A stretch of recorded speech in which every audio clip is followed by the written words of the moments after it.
Hei vaan hei ja tervetuloa neljännen osan pariin tätä blogipläjäystä.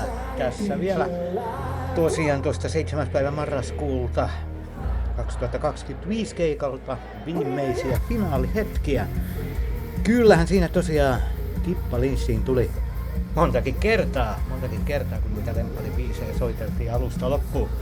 Ja muutama yllätys välissä.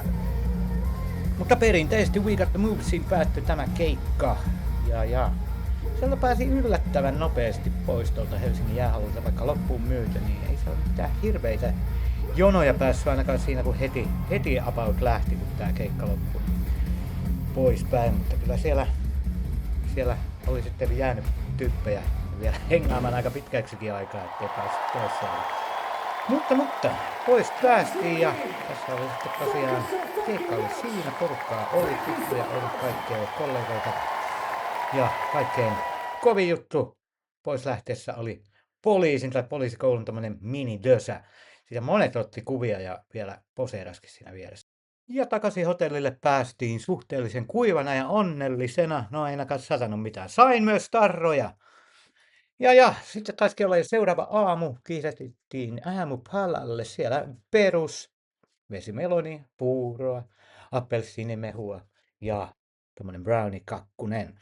Ja viimeinen suihku sitten käytiin vielä kerran tuolla Triplassa ja kuvailtiin vähän paikallista Pasilan luontoa. Sitten olikin aika jättää hyvästi tuolle huoneelle 301. Se oli heippa sille ja sitten jätettiin vielä tälle Scandic Pasilalle ja sen ystävälliselle ahkeralle henkilökunnalle myös hyvästi. Juna-asemalla käytiin K-kaupassa, siellä oli tämmönen hieno patch. Siinä odoteltiinkin sitten jo junaa.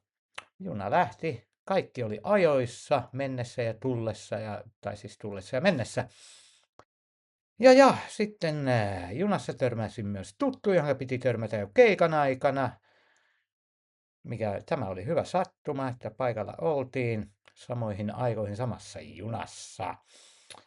Siellä käytiin höpisemässä ja sitten taidettiinkin olla jo Tampereella. Tampereelta pitää aina ottaa videota, kun mennään ja tullaan. Olenhan asunut Tampereella. Sitten oltiinkin perillä jo Seinäjoen asemalla. Ja sitten oltiinkin jo kotona.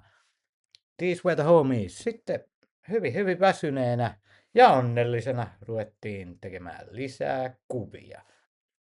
Ja kiitos, kun katsoit tämän videon.